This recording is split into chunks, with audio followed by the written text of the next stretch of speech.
Train the muscles, not the joints.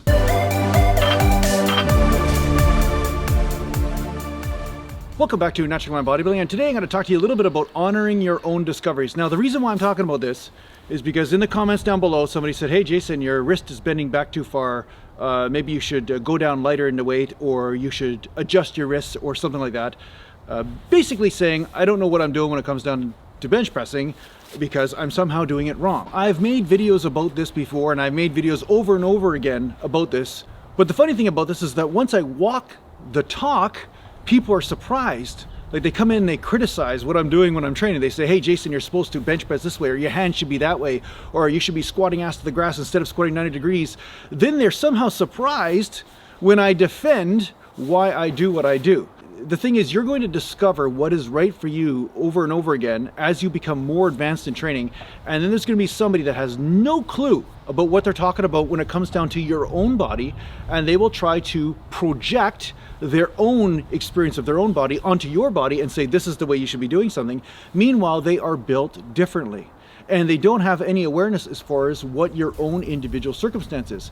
Now, the thing is, this video is spurred because a guy named George, hey George, commented trying to tell me how I should be bench pressing and how I should be adjusting my wrist on the bench. And I just said, no, I shouldn't, because I've been bench pressing for 30 years and this is the technique that works. And this is what works for me because I found it to be true for me. And for you to tell me that I should be doing it differently is disregarding my own experience. So of course I'm going to defend this. I've been defending this when it comes down to all my different training principles, when it comes down to what I found to be true for me. Now, this is why I also do not tell you what is true for you. Do you understand? There's a benefit to this personality that you think is grumpy, right?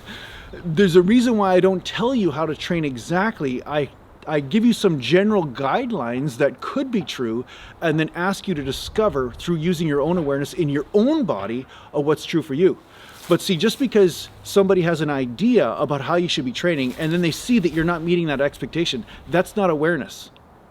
You see, there's a difference. That's not awareness, because you don't have an awareness of the different pain that's going on in their body. You don't have an awareness of what muscles are firing. You don't have the awareness of how they're balancing the weight. You're not inside their body, so you cannot actually make a judgment about what they're doing right or wrong 100%. You might have some general guidelines, which could be true, but it doesn't mean you're going to hit the mark every single time. So, that said, when you honor your own discoveries, you're going to notice that you will have to defend them at times, because a lot of people will not understand them because they have a different body than your own.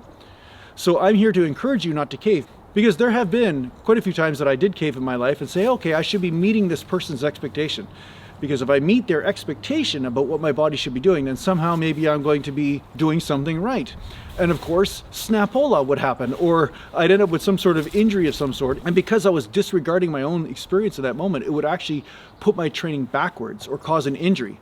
Or in the case of the chiropractor, where I trusted his expertise and education instead of trusting what I felt in my own body, I actually tore a bicep because I trusted him instead of what was being shown to me by my own body at the time.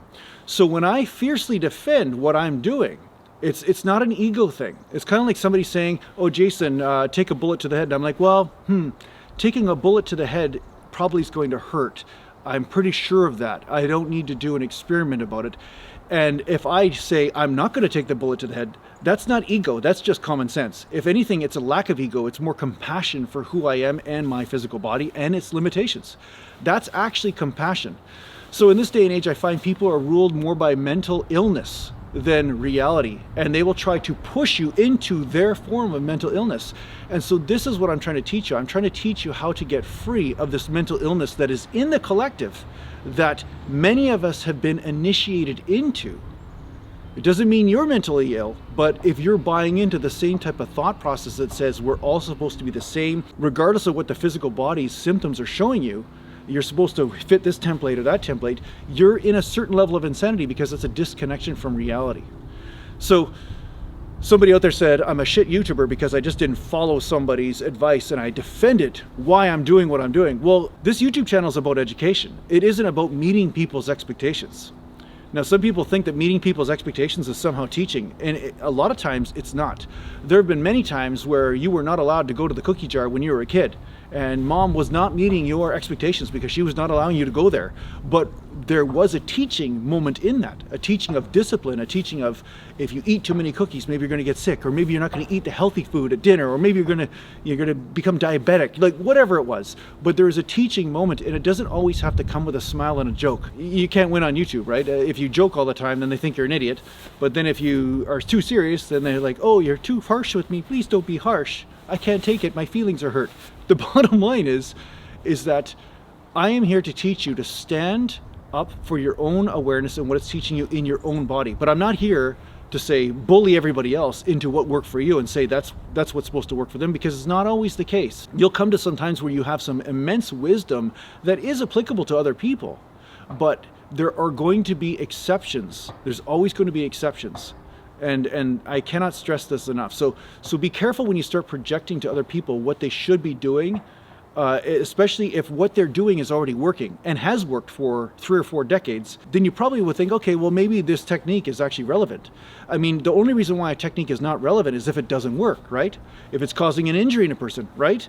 Good. That's when the technique is not relevant. When it's not working or it's causing injury and it hasn't stood the test of time. If a technique, somebody's doing it just for 1 week, yeah, sure. Sometimes when somebody does something for 1 week, maybe it's going to injure them, but it'll just take a little bit longer.